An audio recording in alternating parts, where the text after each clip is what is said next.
میایم در رابطه با کولابیا که کولابیا کی هستن، این ویدیو رو یک بار تماشا کنین که خودشان میگن. یک سوال از خودتان این است که چرا ریگستانی؟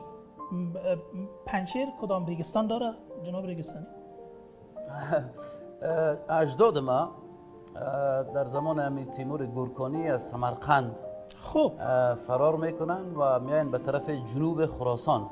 البته وقت افغانستان نام نوست، به طرف جنوب خراسان از ریگستان آمدم و بالای افغانستان صحبت میکنه. افغانستان نام نوست، یعنی معنا نداره. خودش چه کاره؟ یک مهاجر ریگستانی تاجیکستانی. ما خو بودیم و این نفر آمده صحبت میکرد. این مهاجر آمده در تلویزیون افغانستان یک مقام معرفی شده، آمده صحبت میکرد و در رابطه با وضعیت کشور من و تو نظر میداد. این حال تو فکر که در بین تظاهرات تو یک زن هزاره کویته‌ای داخل شده نمیتونه؟ 100% میتونه برادر. در داخل کشور در تلویزیون رسمی داخل شده بودن. تو شاید بگی والا جمیل تو تهمت میکنی و زنگه هزاره افغانستان بود. نیست برادر، نیست. هیچ مادر افغان گفتم اگر بر علیه یک کشور یک ملیت دیگه در کشور خود ما گپ زد، او مادر افغان اصلا نیست، او افغان اصلا نیست. این نفر آمده افغانستان کشور من و تو را میگه افغانستان نامش نوست. که حالا پنجشیر که میاین با مردم سمرقندی دهبیدی میگنش، شهرت به دهبیدی دارن که هنوز هم قریه ما دهبید نام داره. دهبیدی از جا فرار میکنن، میاین به قسمت های کولاب تاجیکستان، قسمت های پنجشیر، بخشی از پروان و بخش هم در طرف مزار و خلم تاشقرغان. در اینجا به خاطر که تحت تعقیب قرار نگیرن به مناطق بسیار دوردست و کوهستانی از ترس امیر تیمور گورکانی فرار میکنن که پنجشیر هم یکی از قسمت است. به خاطر ریگستان مرکز شهر سمرقند است و شما سمرقندی هستید و ما سمرقندی هستیم و قریب ما دهبید. مشنوین یک چیزی را یا خیر؟ کسی که آمده اتهام میبنده بر پشتونه که او وطنش است، میگه که تو پشتون از پشت کوه سلیمان آمدی. خودی نفر اما خودش سعی کنید چی میگه؟ ریگستانی هستم، من سمرقندی هستم. سمرقند است و شما سمرقندی هستید و ما سمرقندی هستیم و قریب ما دهبید نام داره و بسیار شهرت داره. به خاطر و اینمی طبقه مردم کلمه افغان قبول نداره. و افغان بیدار شو. او بچه وطنه که بازی خوردی، به هر نامه که بازی خوردی برادر محترمم، من از پیشانیت میبوسم. با والله یک تا قسم که اگر من دشمن یک انسان باشم در روی زمین، دشمن هیچ کسی نیستم. دشمن هیچ کسی نیستم من. با والله قسم، یعنی به الله متعال قسم که در تنهایی ها امرای ما هست، که تنهایی های ما را میبینه، که اگر من پلانی می باشه که یکی را پایان نشان بتم، دیگر را بالا نشان بتم، دیگر را خوب نشان بتم، دیگر را بد نشان بتم، نه. ما آمده اونو چیزی را که خداوند میخواه و داده در وجود ما که صداقت است، پاکی است، ایمانداری است، امور ما کوشش میکنم که حداقل به نمایش بگذارم که یک انسان میتونه که بدون از اینکه یک قوم بد بگه، یک قوم خوب بگه، این قوم ما نمیفهمم برتر بگه و بهتر بگه، بیاییم ما حقایق فقط بیان کنیم. بارها گفتیم انشالله که مجاهدین ما را درک میکنه که ما خدای نکرده نام امیرالمومنین حفظه الله را ما به سبکی نمیخوایم یاد کنیم، خداوند حفظشان کنه. اما ما بارها گفتیم که والله اگه به خاطر امیرالمومنین ما دروغ بگویم در قبر ما میدرایا، موش برای ما میتکس. اما این حقایق باید شما متوجه باشید. یعنی مهاجر آمده در داخل وطن ما، نشنالتی را برشان دادن و ای آمده ما و تو را دگاله قبول نداره.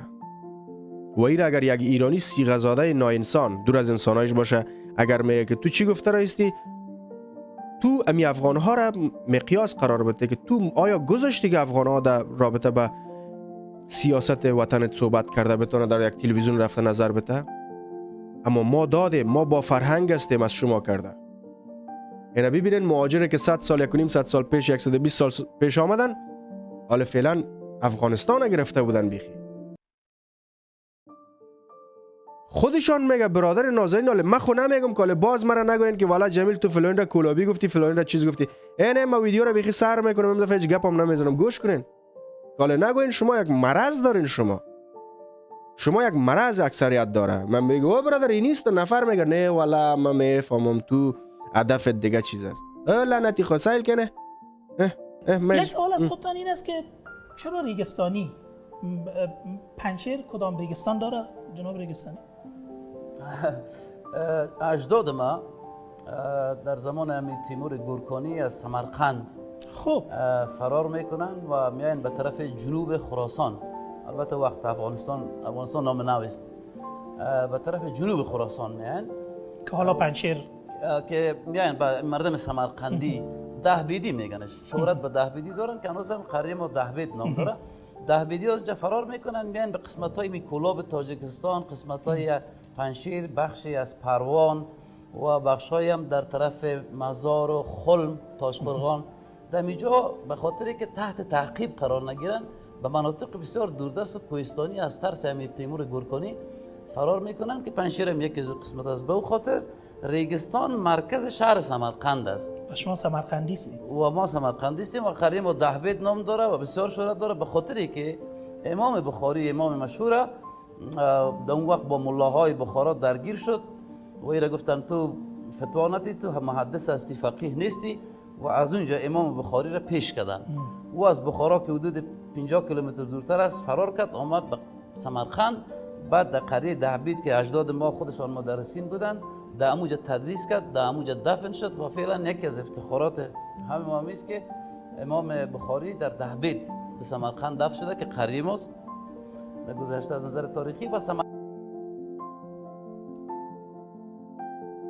اجازه از گپ بزنم ماله؟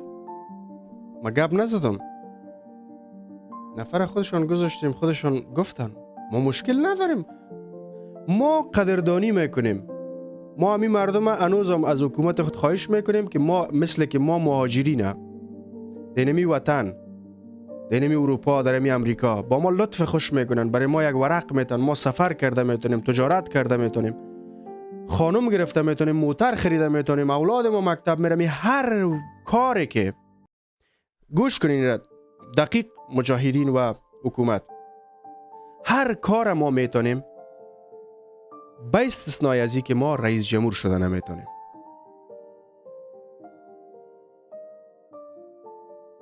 و رئیس جمهور کسایی شده میتونن که حداقل باز دیگه تولد شون و اون لیاقت پیدا کنن، اما او را بسیار به ندرت باز در 100 سال یکی دوبار یک نفر میارن نمایشی خلاص. اما چون افغانستان است شما هر کار بگذارین که انجام بتن، فقط رئیس جمهور، امیرالمومنین و رهبر شده باید نتانن. چرا؟ به خاطر اینا 1.5 سال بعد افتخار میکنن که ما از فلانه جای هستیم، اما من و تو افتخار میکنیم که از اونجا هستیم، از اونجا به دنیا آمدیم، باباهای ما از اونجا بود، اونجا بخیر می قبر ما رو اونجا باشه. هر وقتی که فوتم کنیم باید اونجا ما را برده شوه. ما تو یک پلان داریم، اما اینا کدام هنس نداره، افغان قبول نداره. لذا اگر خلاصه بسازیم باز بیایم در بخش صحبت ها که 1 ساعت من صحبت کردم، امیدوار هستم که این موضوعات کاملا شما دقیق بررسی کنین و خودتان به تنهایی خود بشینین و سرش فکر کنین. لازم نیست که جمیل چیزی که تو گفتی من تایید میکنم، اوکی ما از این بعد تو میرم، نه رو همین کار نکو، همین کار قبلا هم کردیم، ما یک نفر دیگه کرده بود، خدا به لباس جمیل زده آمده. جمیل باشه، احمد باشه، محمود باشه، یک چیز را که پخش کردن شما بگیرین همین ویدیو را، برین همین ویدیوی ریگستانی را کاملش اصلی کنین، برین پیدا کنین که تاجیکایی که در پاکستان زندگی میکنه دربارش تحقیقات کنین در گوگل، در یوتیوب، که ببینین چقدر تاجیک در پاکستان است. برین در رابطه به هزاره هایی که در پاکستان است که افتخار میکنه در آرمی پاکستان میره، در اردوی ملیش میره، تحقیقات کنین. بعد از اون میفهمی که هم چهره هزاره های خود من و تو یک هزاره دیگه هم است بیادر در پاکستان، اما از ما نیست. برو تحقیقات کو در رابطه با کولاب، سمرقند و میدونی که اینی افکار اینمی مردم دونموجه هست. اینا را ما مشکل نداریم با ایشان. مشکل ما در اینجاست که اونو کثافت لوده، اونو مایک دبل داده دست و زنکی هزاره کویتگی و گفته بگو، و اون میایم میگه ایره کلش بیادر پشتون میکشه.